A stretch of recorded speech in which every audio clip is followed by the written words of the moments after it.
মিঠুর পাকশালায় স্বাগতম। আশা করি আপনারা খুব ভালো আছেন। আপনাদের জন্য আমার আজকের রেসিপি চিংড়ি মাছ দিয়ে ঝিঙার ঝোল।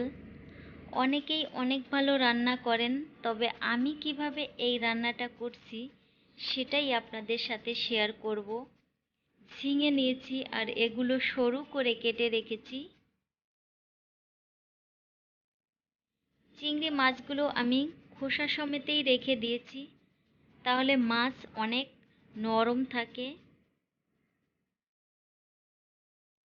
প্যানে সর্ষের তেল দিয়ে দেব 1 টেবিল চামচ পরিমাণ।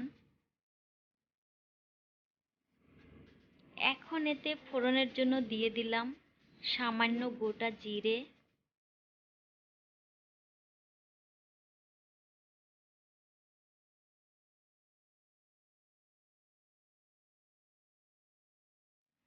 আদা বাটা দিয়ে দিলাম 1 চা চামচ পরিমাণ। ভালো করে কষিয়ে নিতে হবে।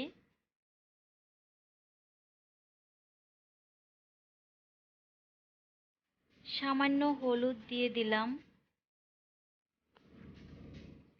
এরপর এতে অ্যাড করে দেব বাটা মশলা, 1 চা চামচ জিরে বাটা, হাফ চা চামচ ধনে বাটা ও 1 চা চামচ শুকনো মরিচ বাটা। এরপর মশলাগুলো ভালো করে কষিয়ে নেব।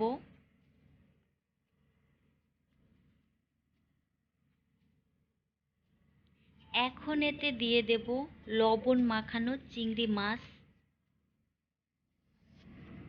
মশলার সাথে মাছগুলো ভালো করে কষিয়ে নেব।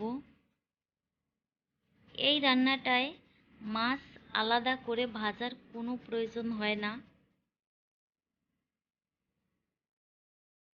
ঝিঙা দিয়ে দিলাম। এরপর ভালো করে মিশিয়ে নেব।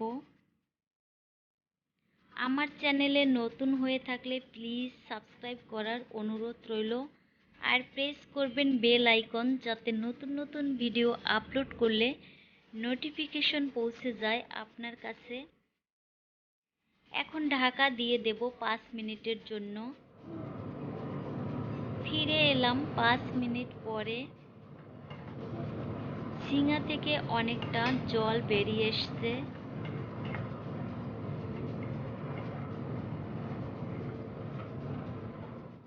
আরও একটু জল আমি এতে অ্যাড করে দেব।